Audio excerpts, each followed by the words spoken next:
The police sirens were getting closer, and I could hear my daughter screaming into her phone about how her mother had finally lost it completely. I stood there in my own living room, surrounded by uniformed officers, financial documents scattered across my mahogany coffee table like confetti at the world's worst celebration. My son had his arm around his sister, both of them wearing expressions of practiced concern that made my stomach turn. This was the moment they had been building toward for months. This was supposed to be my breakdown. But what they didn't know, what none of them could have predicted, was that I had orchestrated every second of this scene. The lead officer, a woman in her 40s with kind eyes and a no-nonsense demeanor, looked at me with something I hadn't seen in months. Respect, not pity, not concern about my mental state, just simple human respect. "Mrs. Morrison," she said, her voice cutting through Jennifer's hysterical phone conversation, "we're going to need you to walk us through what's been happening." I nodded, my hands surprisingly steady as I reached for the first folder of evidence. Behind me, I could feel my children's eyes boring into my back, could almost hear the gears turning in their heads as they tried to understand how their confused, manipulatable mother had turned the tables so completely. This moment, standing in my living room with police officers and evidence folders, feeling more clear-headed and powerful than I had in years, this was not where I ever imagined my story would lead. 3 months earlier, none of this seemed possible.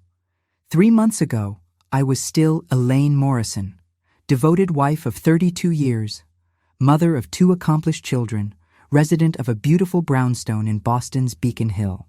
I was the woman who hosted Thanksgiving dinners for 20 people, who remembered everyone's birthdays, who kept photo albums organized by year and event.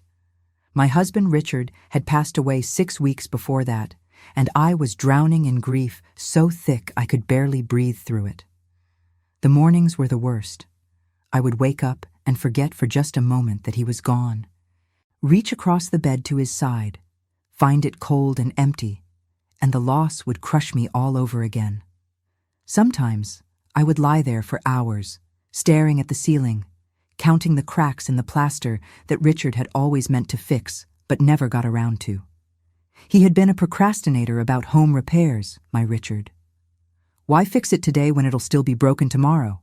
he used to joke. Now those cracks would never be fixed, and somehow that made me cry harder than anything else.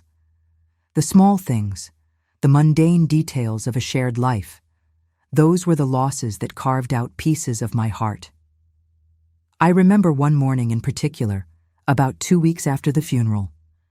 I had gotten up, gone through the motions of making coffee, and automatically poured 2 cups. It wasn't until I was carrying both mugs to the breakfast nook that I realized what I'd done. I stood there in the middle of the kitchen, holding 2 cups of coffee, and the absurdity of it, the cruelty of muscle memory, broke something inside me. I sank to the floor right there, still holding those mugs, and sobbed until I had no tears left. The coffee went cold in my hands, and I just sat there on the kitchen tiles until my legs went numb. My children, Jennifer and Michael, had been so attentive those first few weeks. Jennifer came by every other day with groceries, always the things I liked, always thoughtful. She would put them away from me, making small talk about her work, about the weather, about anything except the gaping hole in our lives. Michael handled the funeral arrangements with quiet efficiency, making decisions when I couldn't, shielding me from the worst of the administrative nightmare that comes with death. He chose the casket, selected the flowers, wrote the obituary. At the time, I thought I was blessed to have such capable, caring children during the darkest period of my life. I remember Michael sitting with me the night before the funeral, both of us in the living room with the lights off, just sitting in the darkness. "Mom," he had said, his voice thick with what I thought was emotion, "I know this is incredibly hard, but I want you to know that Jen and we're going to take care of you. You don't have to worry about anything. We're family. We take care of our own." I had reached over and squeezed his hand, so grateful, so relieved to not be alone. The irony of that moment, the bitter irony, would haunt me later. I know you're thinking I should have seen it coming. Maybe you're even frustrated with me right now, wondering how a woman could be so blind to what was happening right under her nose. But grief has this way of making you vulnerable, of stripping away your defenses until you're just raw nerve endings, desperate for comfort. When you're that broken, you don't question the people offering you kindness. You just grab onto them like a lifeline. And that's exactly what they were counting on. The first crack appeared on a Tuesday afternoon in late September. I had been sorting through Richard's things, trying to decide what to keep and what to donate, when Jennifer arrived unannounced. She had a key to the house. I had given both children keys years ago for emergencies. Now I wondered how many times they had used those keys without my knowledge, what they had done in my home when I wasn't there. She found me in the study, holding one of Richard's old cardigans and crying quietly. It was a blue cardigan, worn soft from years of use, and it still smelled like him, like his cologne and pipe tobacco and that indefinable scent that was just Richard.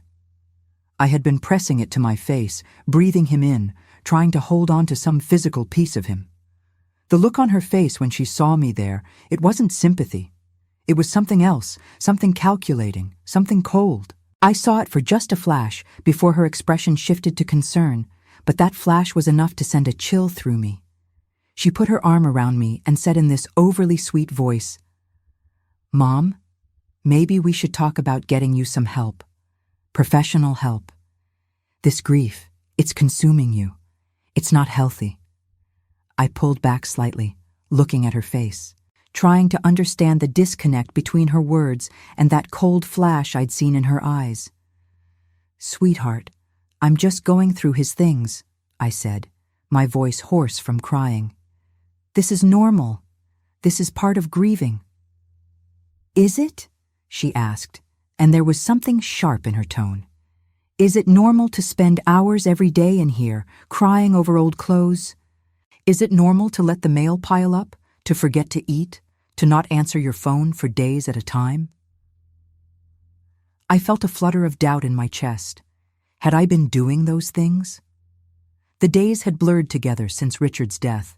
Maybe I had let things slide. Maybe I was worse off than I thought. The way she said it, like I was a problem to be solved rather than a person to be comforted, sent a chill down my spine that I tried to ignore. But I couldn't quite shake the feeling that something was off, that this wasn't really about my well-being at all. That night, I couldn't sleep. I kept replaying the conversation, the tone of her voice, the way her eyes had flickered to Richard's desk, to the filing cabinet where we kept important documents. I had caught that too, in the moment, but dismissed it. Now lying in the darkness, I couldn't dismiss it anymore. Why had she been looking at the filing cabinet? What was she looking for? I told myself I was being paranoid, that grief was making me suspicious and ungrateful. My daughter loved me. My son loved me. They were just worried. They were trying to help. But that metallic taste of unease had settled in my mouth, and I couldn't swallow it away, no matter how hard I tried. At 3 a.m, I got up and went to the study. I stood in front of that filing cabinet for a long time before I finally opened it. Everything looked normal at first. Files in their usual places, documents where they should be. But then I noticed something. The file with our will, our estate documents, it was slightly out of place. Not much, just a millimeter or two forward from where it should have been. I was meticulous about my filing system, always had been. Richard used to tease me about it. "Elaine's filing system," he'd say, "is more organized than the Library of Congress." I pulled the file out with trembling hands. Everything seemed to be there. The will, the power of attorney documents, the trust paperwork. But had they been looked at? Had someone been through these files? I couldn't be sure, and that uncertainty gnawed at me for the rest of the night. The gaslighting started subtly, the way poison seeps slowly into your bloodstream. Michael called the next day, his voice full of forced cheerfulness. He wanted to talk about my finances, he said. "Just to make sure everything was in order, that I wasn't overwhelmed by managing everything alone. "Mom, I was talking to Jennifer, and we're both a little concerned," he began, and I could almost see him, probably in his home office, probably with notes in front of him about how to handle this conversation. "Dad always handled the money. We're worried you might make mistakes. What if you forget to pay a bill? What if you get confused about the investments? These things are complicated, and you've never really dealt with them before." I felt that flicker of doubt, that tiny voice whispering that maybe they were right. Richard had managed our finances. It was true. He had always been the numbers person, the practical one, while I handled the home, the social calendar, the emotional labor of our life together. It had been our division of labor for 3 decades. Was I really capable of handling it all alone? "I appreciate your concern," I said carefully, "but I think I can manage. I'm not incompetent, Michael." There was a pause, just long enough to be uncomfortable. "Of course you're not incompetent, Mom. We never said that. We're just worried. You're under a lot of stress. Grief can affect cognitive function, you know. I was reading about it. It can impact memory, decision-making ability. We just want to help you. We don't want you to make any mistakes that could hurt you financially." Grief can affect cognitive function. The phrase stuck in my mind like a burr. Was my grief affecting my cognitive function? I did feel foggy, disconnected. Was that normal grief, or was it something more? The doubt crept in like water through a crack in foundation, silent and destructive. Have you ever doubted your own sanity? Have you ever had someone you love look at you with such conviction, such certainty that you're the one who's wrong, that you start to believe them? That's what they were doing to me, and I was letting them. I was so desperate to be the mother they needed, to not be a burden, that I was willing to believe I was incompetent. They started showing up together, presenting a united front. Family dinners where they would exchange meaningful glances over my head. Conversations that would stop abruptly when I entered the room. I remember one evening in particular, about 3 weeks after that first conversation with Jennifer. I had invited them both for dinner, trying to maintain some semblance of normalcy, some connection to the family we used to be. I was in the kitchen, finishing up the salad, when I heard their voices from the dining room. They were speaking quietly, but the house had good acoustics, and their words carried. "She's getting worse," I heard Jennifer say. "Yesterday she called me twice in an hour about the same thing. She didn't even remember the first conversation." My hands stilled on the salad tongs. Had I called her twice? I tried to remember. I had called her, yes, about something to do with Richard's pension paperwork. Had I called her twice? I genuinely couldn't remember. The panic started to build in my chest. "We need to move faster," Michael replied, his voice low and urgent. "Before she does something that can't be undone.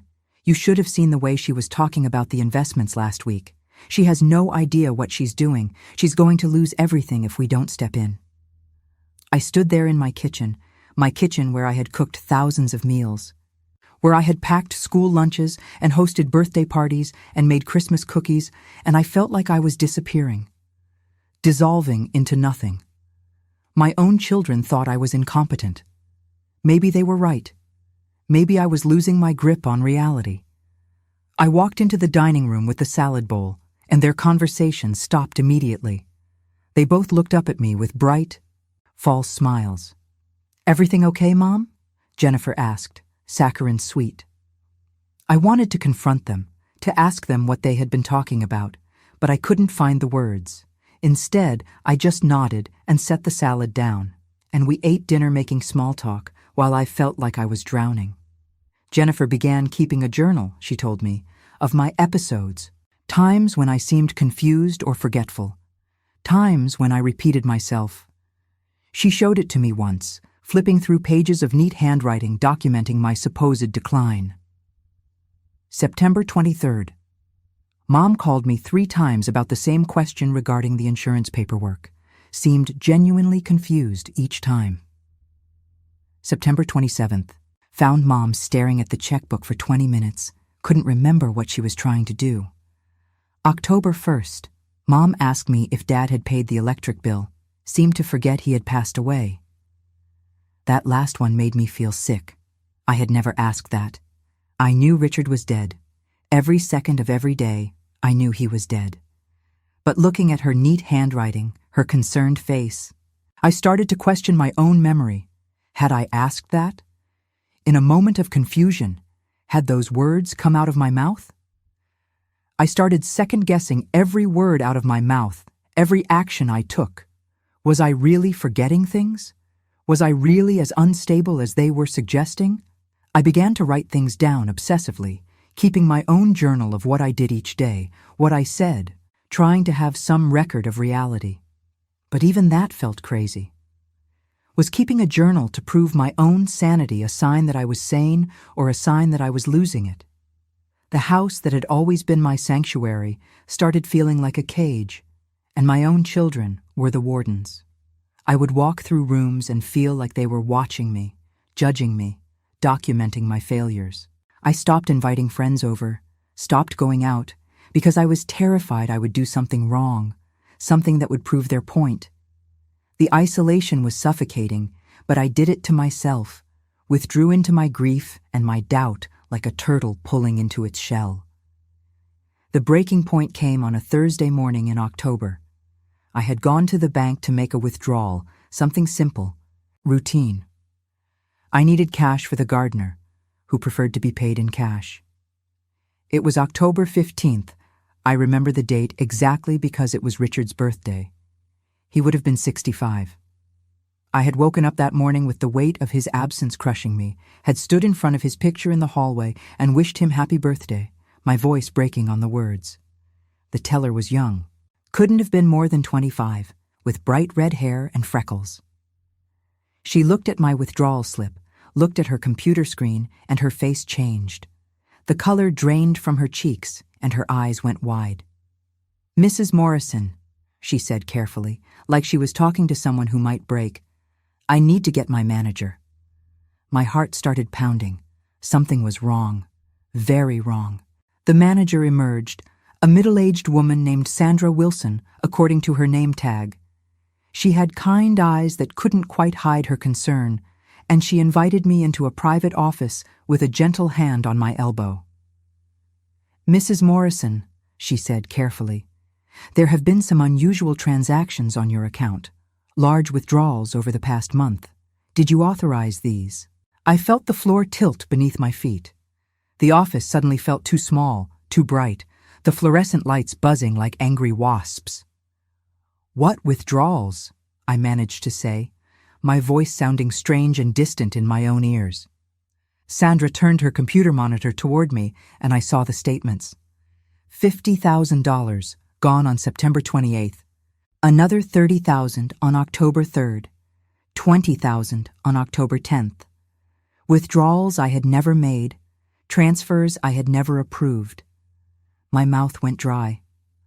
Over $100,000 vanished from my account in less than 2 weeks. "I didn't make these," I whispered, staring at the screen. "I never authorized any of these transactions." But Sandra was pulling up more screens, showing me signatures. Digital signatures on withdrawal authorizations, and they looked like mine. The handwriting, the loops and curves of my name, they looked exactly like my signature. I felt reality tilting again, felt that horrible doubt creeping back in. Had I made these withdrawals? Had I done this in some grief-induced fugue state and forgotten about it? Was I really losing my mind? The metallic taste was back, stronger now, mixed with the bitter flavor of betrayal. Because even in my doubt, even in my confusion, some part of me knew. Some part of me understood exactly what had happened and who had done it. "Mrs. Morrison, I'm going to need you to file a report about these unauthorized transactions," Sandra was saying, her voice seeming to come from very far away. "And I think you should consider speaking with the police. This level of financial fraud, it's serious, very serious." I drove home in a daze, my hands shaking on the steering wheel. I had to pull over twice because my vision was blurring with tears. Not tears of sadness this time, but tears of rage. Pure, white-hot rage. How dare they? How dare they steal from me, manipulate me, make me question my own sanity, all while pretending to care about me?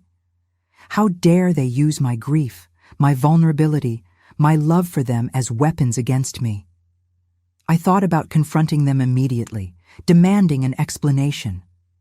I imagined myself calling Jennifer, screaming at her, demanding to know what she had done. But something made me stop.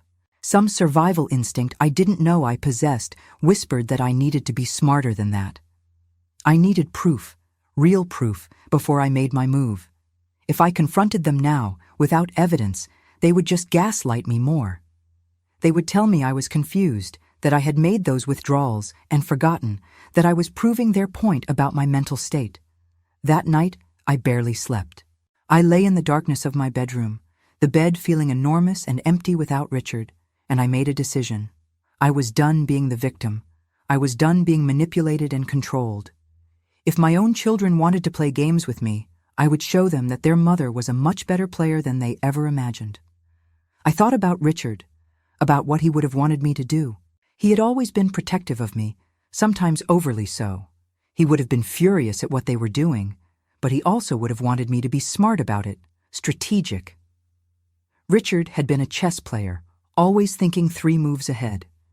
I needed to think like him now. I needed to be patient, to gather my evidence, to build my case until it was unassailable. The next morning, I did something I had never done before. I called a private investigator. His name was Marcus Chen, and he came recommended by Richard's sister, Patricia, the one person in the family who had always been straight with me. Patricia had called me the week before, her voice tight with concern that I had initially dismissed. "Elaine, I don't want to alarm you, but I've been hearing things about Jennifer and Michael, about what they're saying regarding your mental state." She had been at some charity function, she told me, where she had run into one of Michael's colleagues. The colleague had mentioned, almost casually, that Michael's mother was struggling with early-onset dementia, that it was very sad, that Michael and his sister were having to make difficult decisions about her care. "I've seen this before, honey," Patricia had said, her voice urgent, "with a friend of mine. Her children tried to have her declared incompetent so they could control her estate. It started exactly like this: the suggestions of confusion, the concerned whispers to friends and colleagues, building a narrative. Please be careful, please protect yourself." I had brushed her off then, defending my children, insisting she was wrong.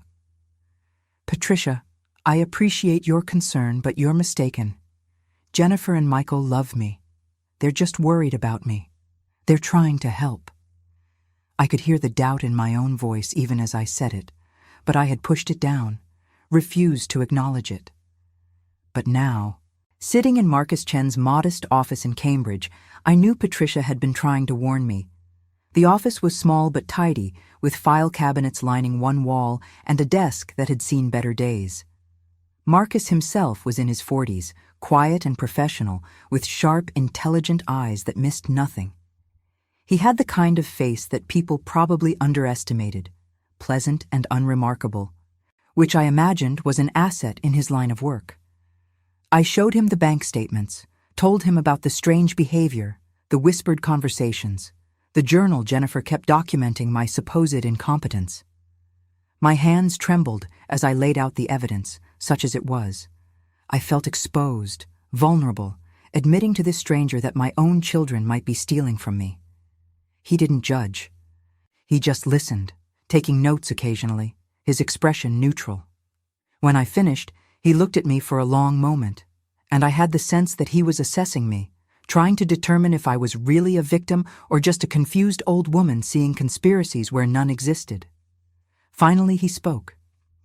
"Mrs. Morrison, what you're describing is a textbook case of financial elder abuse. The gaslighting, the isolation, the sudden interest in your finances combined with suggestions of incompetence. I've seen it before, unfortunately more times than I'd like to count. If your children are doing what you suspect, there will be a trail. Phone records, Email communications, financial transactions, these things leave footprints. He leaned forward, his eyes intent on mine. But I need to ask you something, and I need you to be honest with me. Are you prepared for what we might find? Because if your children are doing this, if they've been systematically stealing from you and manipulating you, seeing that proof, having it laid out in black and white, it's going to hurt. It's going to hurt more than almost anything else in your life. Are you ready for that? I thought about his question.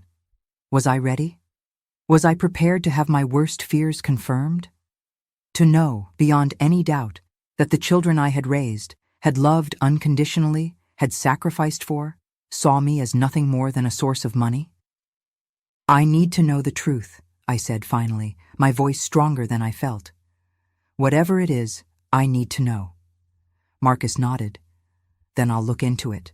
Give me 2 weeks. Those 2 weeks were the longest of my life.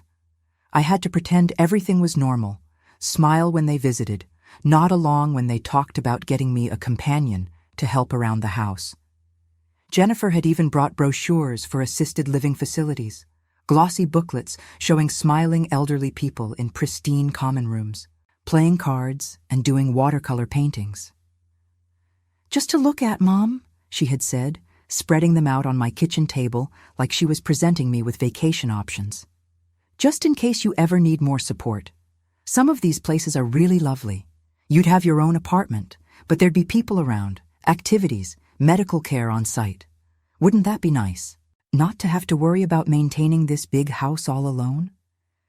I looked at the brochures, at the smiling faces of people who had been put away, warehoused, because they were inconvenient. "I'm not ready for assisted living, Jennifer," I said, trying to keep my voice calm. "I'm only 62. I'm perfectly capable of taking care of myself." "Are you, though?" Michael interjected.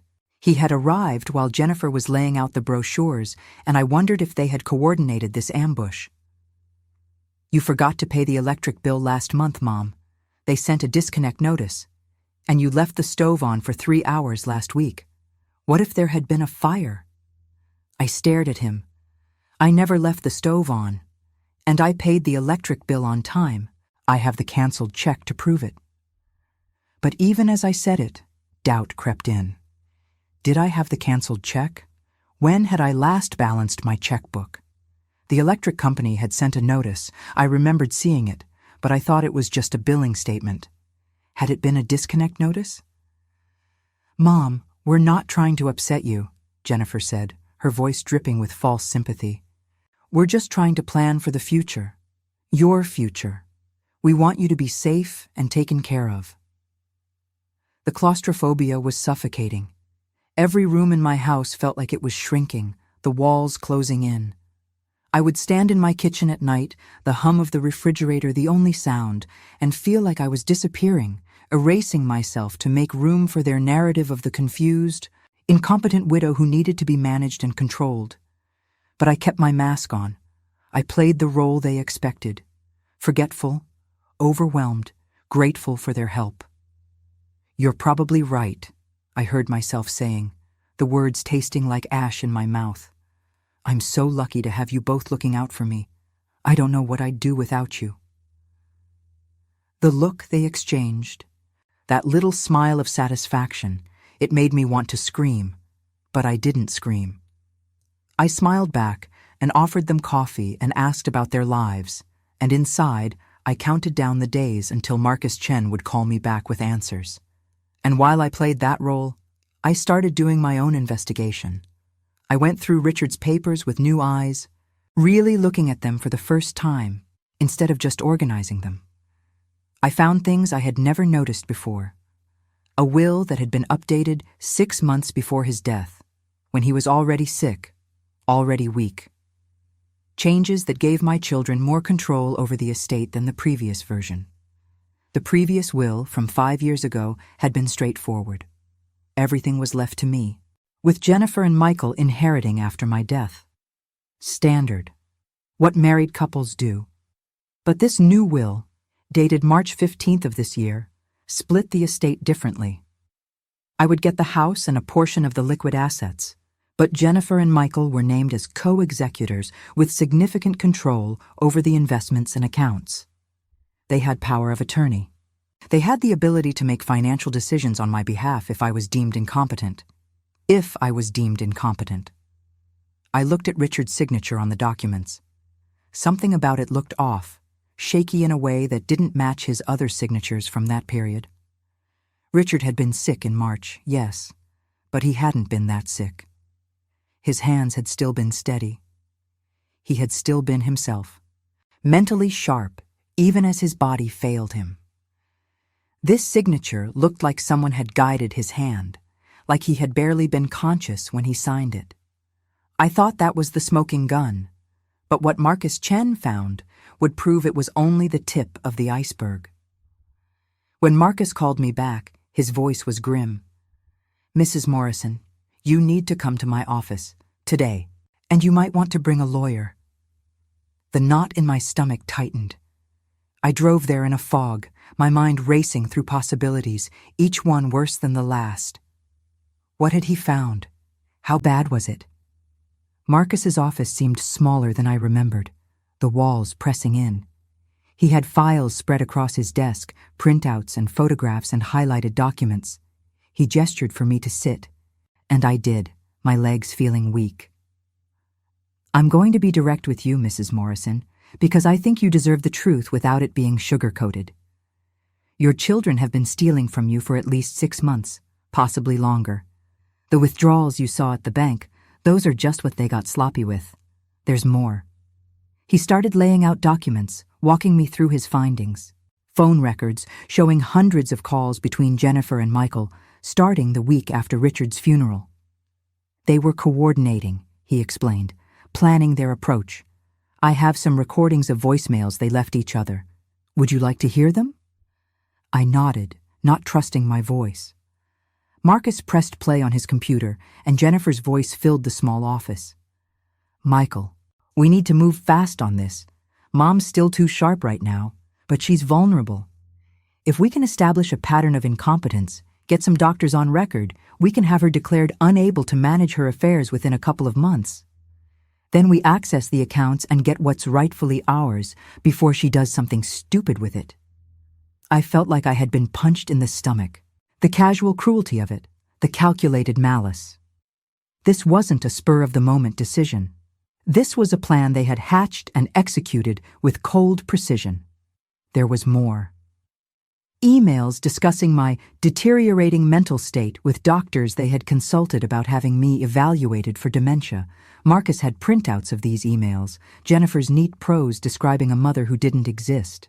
She wanders around the house at night, seems confused about what day it is, repeats the same questions over and over. I'm very concerned about her ability to live independently. None of it was true. Not one word of it was true. But it was documented, official-looking, the kind of evidence that could be used to have someone declared incompetent. And then Marcus showed me the most damning piece of evidence. He had tracked down the notary who had witnessed Richard's will change. Her name was Susan Park, and she worked for a mobile notary service. Marcus had interviewed her, and she had remembered the signing because it had made her uncomfortable. "Your husband was heavily medicated, Mrs. Morrison, barely conscious. Your daughter was there. And she was very insistent that the will needed to be signed that day, that it was urgent. She actually guided his hand to make the signature. I almost refused to notarize it, but Jennifer was very persuasive, very professional. She made it seem like I would be doing your husband a disservice by not allowing him to put his affairs in order while he still could." Marcus had a recording of this interview, had gotten Susan Park to sign an affidavit swearing to what she had witnessed. "This is forgery, Mrs. Morrison.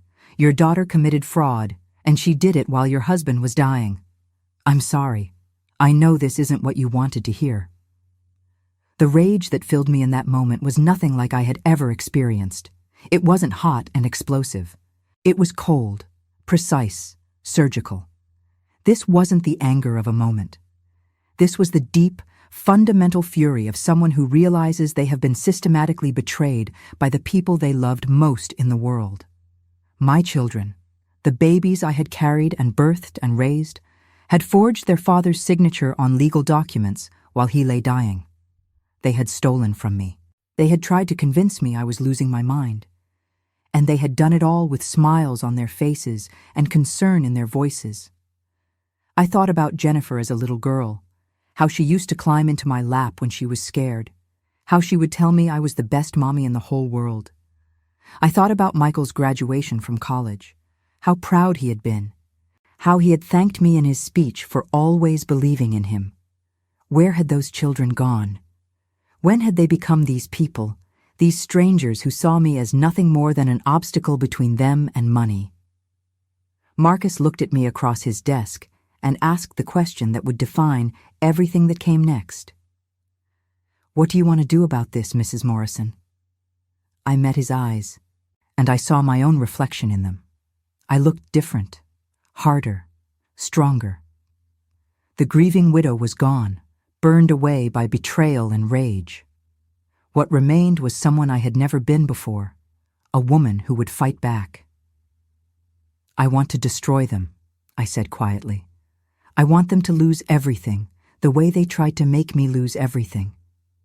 Can you help me do that?" Marcus smiled, a small, grim smile. "Yes, Mrs. Morrison, I can help you do that." The planning took 3 weeks. 3 weeks of meticulous preparation, of gathering every piece of evidence, of consulting with lawyers and forensic accountants. Marcus introduced me to a forensic accountant named David Shen, a quiet man with an almost supernatural ability to trace money. David went through my accounts with a fine-tooth comb and found even more discrepancies, small withdrawals, $100 here, $200 there, going back almost a year. "They were testing," David explained, "seeing if you would notice small amounts missing. When you didn't, they got bolder." The total amount they had stolen was staggering, $147,000 over 10 months. Money that should have been mine, that Richard and I had saved over decades of work. They had taken it like it was theirs by right. And while we built the case, I had to continue my performance. 3 weeks of continuing to play the confused, grieving widow while I built my arsenal brick by brick. I became an actress, and my performance was flawless. I let Jennifer take me to a doctor's appointment she had scheduled, sat through the evaluation where the psychiatrist asked me questions about my memory, my mood, my daily routines. The psychiatrist, Dr. Helen Yates, was a woman in her 50s with a gentle manner and probing questions. "Mrs. Morrison, can you tell me what year it is?" 2024. "And who is the president?" I answered correctly. "Can you remember these 3 words? Apple, table, penny? I'll ask you to repeat them back to me in a few minutes." I gave answers that were just confused enough to be concerning, but not so far gone that I could be immediately committed. I needed them to think they were winning. I needed them confident and careless. When Dr. Yates asked me to repeat the 3 words, I pretended to struggle. Apple and table? Or was it chair? I'm sorry, I can't remember the third one. Jennifer sat in on the appointment, playing the concerned daughter perfectly. "You see what I mean, doctor. These memory lapses, they're becoming more frequent. I'm really worried about her." Dr. Yates made notes, her expression professionally neutral. "Memory issues can be a normal part of grief, Ms. Morrison. But I understand your concern. I'll do a full evaluation and provide my recommendations." After the appointment, in the parking lot, Jennifer hugged me. "I know that was hard, Mom, but it's important. We need to know what we're dealing with so we can get you the right kind of help." I hugged her back and thanked her, and inside I felt absolutely nothing. This stranger wearing my daughter's face, I felt nothing for her at all except cold, calculating rage. The lawyer I hired, Margaret Thornton, was a shark. She specialized in elder abuse cases, and she had seen it all before. Her office was in downtown Boston, sleek and modern, full of plaques and awards. Margaret herself was in her 60s, with steel-gray hair cut in a sharp bob and eyes that could cut through stone. "They're not even particularly clever about it," she told me during one of our meetings, flipping through the evidence Marcus and David had compiled. "It's textbook financial exploitation. The fake concern, the isolation, the gaslighting. They're following a script, and we're going to make them pay for every line. Margaret helped me set up new bank accounts that my children couldn't access, accounts at a completely different bank. We transferred my assets, secured everything. We changed the locks on my house. I had a locksmith come while Jennifer and Michael were both at work, watched as he replaced every lock, gave me new keys. They wouldn't be able to let themselves in anymore, wouldn't be able to rifle through my papers when I wasn't home. We revoked their power of attorney, filed paperwork removing them as executors of the estate. Every legal tie they had to my finances, we cut it, and then we set the trap. The trap was simple but brilliant. I would invite them to dinner, tell them I wanted to discuss my future plans. I would let them think this was their moment of victory, the moment when their confused, overwhelmed mother would finally agree to let them take control. And then, when they were comfortable and confident, I would spring it. "We'll want the police there," Margaret advised, "and you should record the conversation. Massachusetts is a one-party consent state for recording, so it's legal as long as you're part of the conversation. Get them to admit what they've done, if you can. People get arrogant when they think they've won. They get sloppy." The dinner was set for a Saturday night in November, at my house, just the three of us. I spent days preparing, not just physically but emotionally. I knew that seeing them, confronting them, it was going to hurt. No matter how angry I was, no matter how much they had betrayed me, they were still my children. Some part of me still remembered Jennifer as a baby, Michael as a toddler. Some part of me still loved who they had been, even if I hated who they had become. What they didn't know was that Margaret would be in my study, listening to everything through the recording device. Marcus would be waiting outside, ready to document their arrival and departure. And the police would be on standby, ready to come when I called them. Everything was planned down to the minute. That Saturday, I spent the morning preparing. Not just the food, though I made Richard's favorite pot roast, the one I used to make for special occasions. I peeled carrots and potatoes, seared the meat, added red wine and herbs. The familiar motions were soothing, gave my hands something to do while my mind raced. I set the dining room table with our good china, the Wedgwood pattern we had received as a wedding gift. I put candles out. I arranged flowers in the center of the table, white roses that Richard had always loved. I made everything look perfect, normal, like the hundreds of family dinners we had shared over the years. But underneath the table, I had placed a recording device. In the sideboard, I had copies of every document, every bank statement, every piece of evidence. This was going to be their last meal in this house. I was going to make sure they remembered it. As the afternoon wore on, I found myself standing in front of the mirror in my bedroom, staring at my reflection. I looked older than I remembered. The grief and stress had etched new lines around my eyes and mouth. But I also looked stronger. There was steel in my eyes that hadn't been there before. I had been tested, betrayed, pushed to the breaking point. And I hadn't broken. I had gotten angry instead. And that anger had forged me into something harder and sharper than I had ever been. They arrived together as they always did now. United front. I heard Michael's car pull into the driveway at exactly 6 o'clock. They were punctual at least. I watched through the front window as they got out, Jennifer checking her phone one last time before putting it in her purse. Michael carrying a bottle of wine. They looked so normal, so benign. Just two adult children visiting their mother for dinner. No one watching would have guessed what monsters they really were. Jennifer brought wine, an expensive Bordeaux that I recognized as one Richard had loved. The irony of it. Bringing his favorite wine to the dinner where I would destroy them for what they had done to his legacy was almost too much. Michael brought flowers, lilies, which I had always hated because they reminded me of funerals. Had he forgotten? Or was it deliberate, some kind of twisted message? They hugged me when I opened the door, asked how I was feeling, settled into their chairs with the easy comfort of people who thought they had already won. We made small talk as I brought out the food. Jennifer talked about her work at the law firm, the big case she was handling. She was representing a tech company in some kind of intellectual property dispute. Very high stakes, very prestigious. Michael discussed his consulting business, the new client he had landed. Some startup that needed help with their business model, and they were paying him an obscene amount of money to tell them what to do. They were so pleased with themselves, so confident. I watched them eat my food, drink my wine, and I felt nothing but cold satisfaction. These strangers wearing my children's faces had no idea what was coming. After dinner, I brought out dessert. Apple pie, made from scratch, Richard's favorite. I had made the crust this morning, rolled it out by hand the way he had always liked. I cut 3 slices, served them carefully, added vanilla ice cream. We ate in companionable silence for a few minutes, and then I set down my fork. "I need to talk to you both about something important," I said quietly. They leaned forward, eager.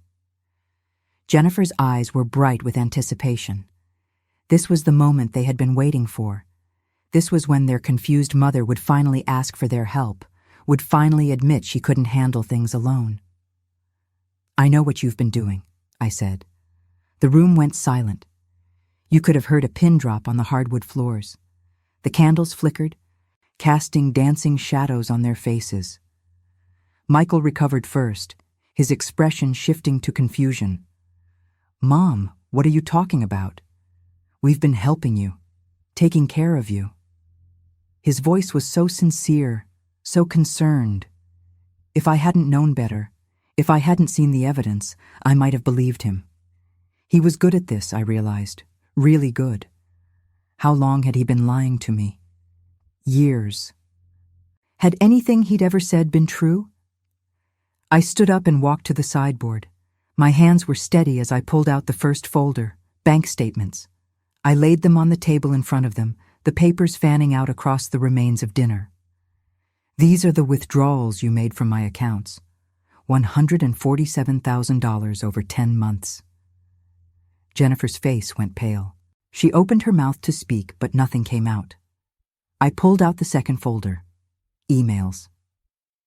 "These are your discussions about having me declared incompetent.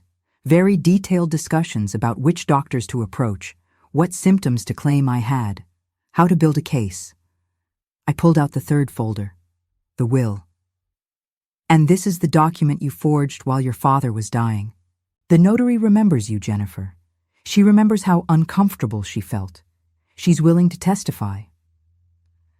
I laid out more documents, phone records, financial analyses, the affidavit from Susan Park, the notary, the evaluation from Dr. Yates, which actually cleared me of any cognitive impairment. Every piece of evidence laid out like cards in a poker game, and I had the winning hand. The masks came off then. It was like watching them shed their skin, revealing the rot underneath. Jennifer's face twisted into something ugly, something I had never seen before. "You ungrateful bitch," she hissed, her voice sharp and venomous. "After everything we've done for you. After all the time we've spent dealing with your grief, your neediness, your constant demands on our time. You owe us this. Dad would have wanted us to have it. We're his children. We deserve it more than you do." Michael was quieter, but his eyes were hard as stone. "Mom, you're making a huge mistake. You think you can win this? We're your children. No judge, no jury will ever side with you over us. You'll look like a vindictive old woman turning on her own family. We'll have you declared incompetent anyway, and then you'll lose everything. Have you ever felt the moment when your heart finally breaks clean through? When whatever was holding it together just snaps and you realize there's no going back? That's what I felt then. Because even in that moment, even with all the proof laid out in front of them, even caught red-handed, they couldn't admit what they had done. They couldn't apologize. They could only attack and justify and blame. These were not my children anymore. Maybe they never had been. Maybe I had just been too blind to see who they really were. Or maybe they had changed, corrupted by greed and entitlement, and the children I remembered were ghosts that no longer existed. I smiled at them, and it was not a kind smile. It was the smile of someone who held all the cards and knew it. "You're right about one thing. A judge will be very interested in this case, which is why I've already filed charges: forgery, financial elder abuse, fraud, conspiracy. Margaret Thornton is representing me. You might know her. She has a 93% conviction rate in cases like this." I watched the color drain from both their faces as my words sank in. The arrogance crumbled, replaced by something close to panic. "The police are on their way," I continued, my voice calm and steady. "I called them before you arrived. They should be here any minute." That's when Jennifer started screaming, a high, keening sound that made the crystal glasses on the table vibrate. "You can't do this. You're our mother. How can you do this to us?" The irony of her words, the sheer audacity of claiming motherhood as a shield after what she had done, almost made me laugh. That's when Michael pulled out his phone and started calling his lawyer, his fingers fumbling on the screen. That's when the careful facade they had maintained for months completely shattered, revealing the desperate, greedy criminals underneath. And that's when I heard the sirens pulling up outside my brownstone, red and blue lights flashing through my front windows, painting the dining room in alternating colors. I had timed it perfectly. The officers came in, professional and polite. I showed them the evidence. I gave my statement, my voice never wavering, and I watched as they explained to my children that they needed to come down to the station to answer some questions. The looks on their faces, the shock and fury and disbelief, it should have hurt me. Some part of me waited for the pain, for the maternal instinct to kick in and make me want to protect them. But all I felt was a cold, fierce satisfaction. Justice had a flavor, I discovered. It tasted like freedom. The legal proceedings took 4 months. 4 long months of depositions and hearings and motions. 4 months of my children's lawyers trying every trick in the book to discredit me, to paint me as vindictive and mentally unstable. 4 months of stress and sleepless nights and moments where I questioned whether I had done the right thing. But Margaret was brilliant. She painted a picture of systematic exploitation, of 2 adult children who had viewed their grieving mother as nothing more than an ATM machine. She brought in expert witnesses who explained the psychology of financial elder abuse, how abusers isolate and manipulate their victims. She brought in the forensic accountant who traced every stolen dollar, showing the jury exactly how methodical and calculated the theft had been. The handwriting expert confirmed that Richard's signature on the new will had been forged, showed side-by-side comparisons that made it obvious someone had guided his hand while he was barely conscious. The notary, Susan Park, testified about the uncomfortable signing, how Jennifer had pressured her, how Richard had been in no state to understand what he was signing. And the psychiatrist, Dr. Helen Yates, who had evaluated me at Jennifer's request, took the stand and admitted that I had shown no signs of dementia or incompetence, only normal grief responses. Mrs. Morrison was clearly grieving, she testified, but she was cognitively intact, oriented to person, place, and time, and fully capable of managing her own affairs. The suggestion that she needed a conservator was not supported by my evaluation. My children fought back hard. They hired expensive lawyers, a whole team of them, spending money they probably didn't have on a defense that grew more desperate as the evidence mounted. They tried to paint me as vindictive, as a mother turning on her own children out of spite. They tried to suggest that I was mentally unstable, that this was all some delusion brought on by grief. They brought in friends who testified that I had seemed confused, forgetful. Jennifer's college roommate took the stand and claimed that Jennifer had confided in her about her mother's deteriorating mental state, providing a timeline that supposedly corroborated their concern. But Margaret tore each witness apart on cross-examination. She showed the jury the timeline, how every claim of my incompetence coincided with another withdrawal from my accounts. She showed them the emails, the cold, calculating discussions of how to manipulate me, how to build a case for incompetence that didn't exist. She showed them who Jennifer and Michael really were, and it was ugly. The day of the verdict, I sat in that courtroom in my best suit, my hands folded in my lap, and I waited. Patricia sat beside me, her hand occasionally squeezing mine for support. Margaret sat at the plaintiff's table, looking confident and calm. Across the aisle, Jennifer and Michael sat with their lawyers, both of them pale and drawn. Jennifer had lost weight during the trial, her expensive suit hanging loose on her frame. Michael's hair had gone gray at the temples. They looked older, diminished. When the judge read the decision, finding them guilty on all counts, ordering them to repay every cent they had stolen plus damages, revoking any claim they had to my estate, I felt something inside me finally release. It was like I had been holding my breath for months, and I could finally exhale. Jennifer sobbed in the courtroom, loud, ugly sobs that echoed off the wood paneling. Michael stared straight ahead, his jaw clenched so tight I could see the muscles jumping. They were ordered to pay restitution, not just the money they had stolen, but punitive damages as well. Their reputations were destroyed. Jennifer lost her position at the law firm, fired the day after the verdict came down. Michael's consulting business collapsed when word got out, clients dropping him one by one when they learned he had been convicted of defrauding his own mother. They tried to apologize afterward, standing in the courthouse hallway while reporters snapped pictures and shouted questions. Jennifer with tears streaming down her face, mascara running in black tracks down her cheeks.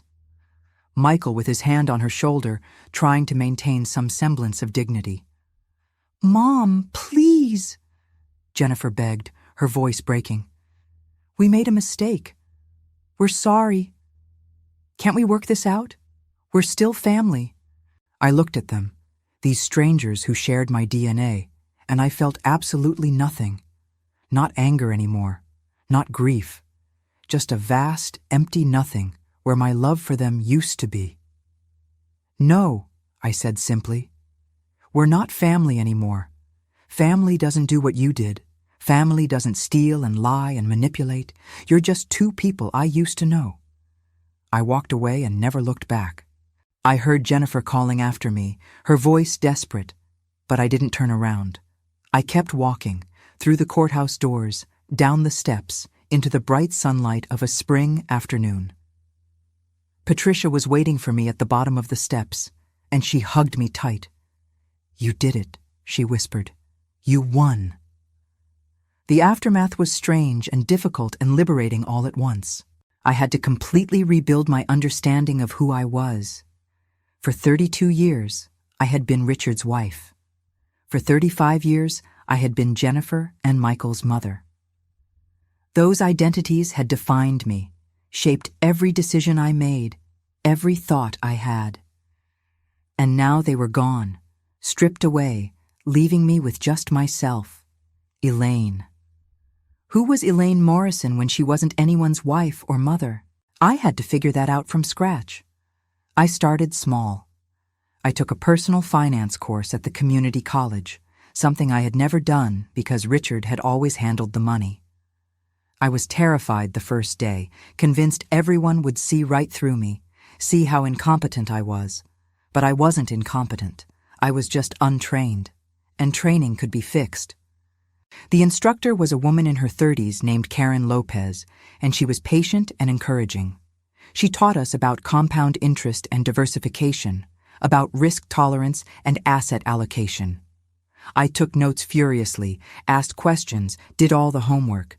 And I discovered something surprising. I was good with numbers. Really good. I had a knack for understanding investments and portfolios that surprised even me. I took control of my finances completely, made my own decisions, watched my accounts grow because I was managing them smartly. It was empowering in a way I had never experienced. Every time I balanced my checkbook, every time I made an investment decision, I was proving to myself that I was capable, that my children had been wrong, that I was strong and smart and didn't need anyone to take care of me. I also started therapy, working through the betrayal and the grief and the anger. My therapist, Dr. Sarah Chen, was recommended by Patricia. She was in her 50s, with warm eyes and a direct manner that I appreciated. She didn't let me wallow, didn't let me make excuses. She challenged me to really examine my feelings, to understand where they came from. "You didn't fail as a mother," she told me in one of our early sessions. "You raised them with love and care. What they chose to do with that is on them, not you." It helped, hearing that. But the scar was still there, would always be there. A betrayal this deep doesn't heal. It scars over, and you learn to live with the scar tissue. I sold the brownstone. Too many memories, too many ghosts. Every room held echoes of Richard, of the children I thought I had raised. I couldn't walk through the house without feeling the weight of everything I had lost. The real estate agent kept talking about its value, its location, its historical significance. But all I could see were the places where my life had fallen apart. The study where I had discovered the truth, the dining room where I had confronted them, the kitchen where I had cried on the floor holding 2 cups of coffee. The day I signed the closing papers, I felt both grief and relief. I was letting go of 32 years of memories, good and bad. But I was also closing a chapter that needed to end. I walked through the empty house one last time, my footsteps echoing on the hardwood floors. I stood in each room, said goodbye to the life I had lived there, and then I locked the door behind me for the last time. I bought a smaller place in Cambridge, near the river, with big windows and good light. The apartment was on the 3rd floor of a modern building, nothing like the historic brownstone. It had clean lines, open spaces, no history weighing it down. I decorated it myself, chose furniture I loved rather than what matched some idea of what a proper home should look like. I spent weeks picking out each piece, taking my time, making decisions based purely on what I wanted, not what anyone else would think. I hung art that made me happy, bright abstract paintings that Richard would have hated. One was a riot of oranges and reds that reminded me of sunset. Another was all blues and greens like ocean waves. I painted the bedroom walls a deep teal that made me think of the ocean. The landlord had been hesitant about letting me paint, but I insisted. And when he saw the final result, even he admitted it was beautiful. It was mine, every inch of it, and that felt revolutionary. For the first time in my adult life, I lived in a space that was entirely my own creation, that reflected only my tastes, my preferences, my personality. Sometimes I would just stand in the living room, looking around at the furniture and art and colors I had chosen, and feel a sense of peace I hadn't known was possible. Patricia became a true friend during this time. She would come over for dinner, bring wine, listen to me process everything. We would sit on my balcony overlooking the river, watching the boats go by, and talk for hours. "You're the strongest person I know," she told me one night, the lights of the city twinkling in the distance. "What you did, fighting back like that, most people wouldn't have had the courage." I didn't feel strong. Most days I just felt tired and sad and angry. But I was still standing. I was still moving forward.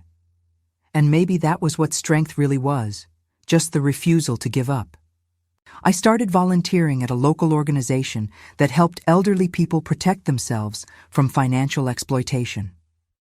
The organization was called Elder Shield, and they did incredible work educating seniors about financial scams and abuse. When I first walked into their office, a converted storefront in downtown Boston, I wasn't sure what to expect. But the director, a woman named Maria Santos, welcomed me with open arms. "We need people like you," she told me during our first meeting. "People who have been through it and survived. People who can speak from experience." So I started sharing my story in their workshops, standing in front of rooms full of seniors and their concerned family members, telling them what had happened to me. It was terrifying at first, admitting to strangers that my own children had betrayed me, that I had been so blind, felt like exposing my deepest shame. But the response was overwhelming. People came up to me after the workshops with tears in their eyes, thanking me for my bravery, sharing their own stories of financial abuse. I realized I wasn't alone, and neither were they. I taught classes on recognizing the warning signs, on protecting yourself, on building a support network that could help you see clearly when you were being manipulated.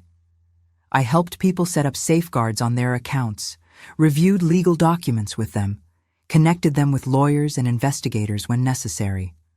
The work was exhausting and emotionally draining, but it was also deeply fulfilling. Every person I helped felt like a small redemption for what I had been through. The FBI revealed that in 2023, seniors lost over $3.4 billion to fraud and exploitation, 11% more than the previous year. 11%. That number haunted me. It meant the problem was getting worse, not better. It meant that for every person we helped at Elder Shield, there were thousands more being victimized in silence. How many other people were out there, being manipulated by people they trusted, people they loved? How many other mothers were being gaslit by their own children? The statistics suggested it was an epidemic, hidden behind closed doors and family loyalty. If I could help even one person avoid what I went through, it would be worth it. And I helped more than one. I helped dozens, then hundreds, through the workshops and one-on-one consultations. I also started writing. Just journal entries at first, trying to make sense of everything. Writing had always been something I enjoyed, but never had time for when I was busy being a wife and mother. Now, with my evenings free and my mind full of thoughts that needed processing, I found myself filling notebook after notebook with my reflections on what had happened. One night, about 6 months after the trial, I decided to start a blog. I called it The Invisible Victim, and I shared my experience anonymously, changing names and some details, but keeping the essential truth of what had happened. I wasn't sure anyone would read it. The internet was full of stories after all. Why would mine matter? But people found it. Within weeks, I had hundreds of readers. Within months, thousands. The response was overwhelming. The comments section filled with messages from people who had been through similar situations, who felt less alone, knowing they weren't the only ones. Stories of adult children stealing from parents, of siblings turning against each other over inheritance, of families destroyed by greed. Each story broke my heart a little more, but also reinforced how important it was to speak out, to break the silence. I wrote about the gaslighting, about how insidious it was, how it made you doubt your own reality. I wrote about the isolation, about how abusers systematically cut you off from anyone who might help you see what was happening. I wrote about the financial mechanics of elder abuse, how easy it is for someone with access to your accounts to drain them dry. And I wrote about fighting back, about reclaiming your power, about choosing yourself over family loyalty when that loyalty is being weaponized against you. The blog became a community. People started sharing resources in the comments, connecting with each other, forming support networks. I heard from people who had read my story and recognized themselves in it, who had then taken steps to protect themselves before it was too late. Those messages, those stories of prevention, they meant everything to me. The common thread in all of them was isolation. The abusers always tried to isolate their victims first, cutting them off from friends, from family members who might question what was happening. If someone is trying to separate you from people who truly care about you, consider it a red flag. Don't end up like me, waking up to a nightmare you didn't see coming. Now, a year later, I can say I'm okay. Not happy, not healed, but okay. I have my home, I have my independence, I have my dignity, I have friends, real friends who care about me for who I am, not what I can give them. I have purpose, helping others avoid the trap I fell into. And I have myself back. The self I had lost somewhere along the way, buried under years of being what other people needed me to be. I found her again, and she's stronger than I ever imagined she could be. Do I miss my children? Sometimes. I miss who I thought they were. I miss the illusion of the happy family I believed we had. But I don't miss the reality. I don't miss the manipulation and the lies and the constant feeling that I was going crazy. I don't miss being seen as nothing more than a source of money. I'm better off without that in my life, even if it means being alone. Because being alone with your dignity is infinitely better than being surrounded by people who are using you. The question I get asked most often is whether I regret what I did. Whether I wish I had just forgiven them, kept the family together, let it go. And my answer is always the same. No, not for a single second. What they did was criminal. It was abusive. And abusers don't stop on their own. They only stop when they face consequences. By holding them accountable, I didn't just protect myself. I potentially protected their future victims, the spouses they might have manipulated, the partners they might have exploited. I stopped the cycle. And that matters. I think about Richard sometimes, wonder what he would have thought about all of this. Whether he would have been proud of me for fighting back or disappointed that I tore the family apart. But then I remember that will, that forged signature, and I realize I might never have known the real Richard either. Maybe he was part of it. Maybe he had raised them to think this way, to see people as resources to be exploited. Or maybe he would have been horrified. I'll never know. And I've made peace with that uncertainty. What I do know is this. You cannot sacrifice yourself into being loved. You cannot give away pieces of yourself hoping that if you just give enough, if you just prove your worth through sacrifice, people will value you. Real love doesn't require you to diminish yourself. Real love doesn't demand that you question your own sanity. Real love doesn't steal from you while smiling in your face. And once you learn that lesson, once you really understand it in your bones, you can never unlearn it. I want you to really listen to what I'm about to tell you, because this is important. This is the education I wish someone had given me before I went through all of this. Financial abuse is one of the most common forms of elder abuse, and it's often perpetrated by family members. The signs are subtle at first. Unusual account activity, sudden changes in financial documents, family members showing excessive interest in your finances while simultaneously suggesting you're not capable of managing them yourself. Isolation from friends or other family members who might notice what's happening. Being made to feel confused or incompetent when you question things. If you're experiencing any of these signs, please protect yourself. Document everything. Keep copies of all financial statements. Don't sign anything you don't fully understand. Tell someone you trust what's happening.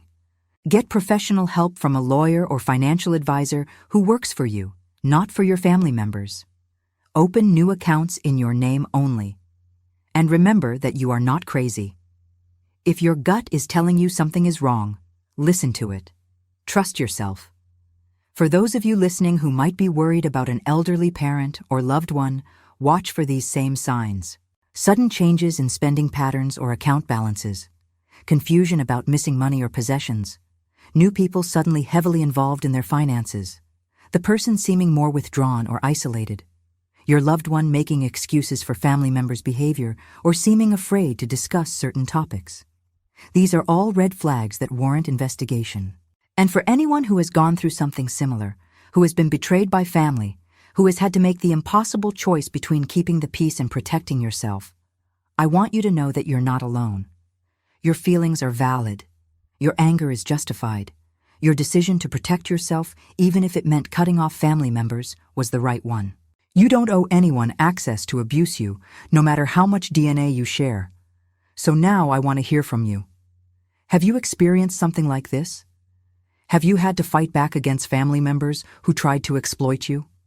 What would you have done in my situation? Would you have fought back or tried to forgive? Let me know in the comments below. And if this story resonated with you, if you think it might help someone else who's going through something similar, please hit that like button and share it. Subscribe to the channel so you don't miss other stories like this one. Stories about surviving and fighting back and reclaiming your life. I also want to hear where you're listening from. What city are you in? What time is it where you are? There's something powerful about knowing we're all out here, scattered across different places and time zones, but connected by these shared experiences. Drop your location in the comments. Let's build a community of people who understand, who have been through the fire and came out the other side. If you want more stories about standing up to family betrayal and financial abuse, check out the videos I'll link on screen. One is about a woman whose sister tried to steal her inheritance, and the other is about a man whose adult children conspired to have him committed so they could access his pension. Both stories, like mine, end with justice, because sometimes the good guys do win, as long as they're willing to fight for it. Before I go, I want to leave you with one final thought. Your worth is not determined by what you can give others. Your value is inherent. You deserve to be treated with respect and dignity, especially by the people who claim to love you. And if they can't do that, if they choose greed over love, exploitation over compassion, then you have every right to walk away. It doesn't make you heartless. It doesn't make you a bad person. It makes you someone who values themselves enough to demand better. And that, my friends, is the foundation of true strength. Until the next story, take care of your heart, protect it fiercely, and remember that sometimes the most loving thing you can do is refuse to let anyone, even family, treat you as less than you are. You deserve better.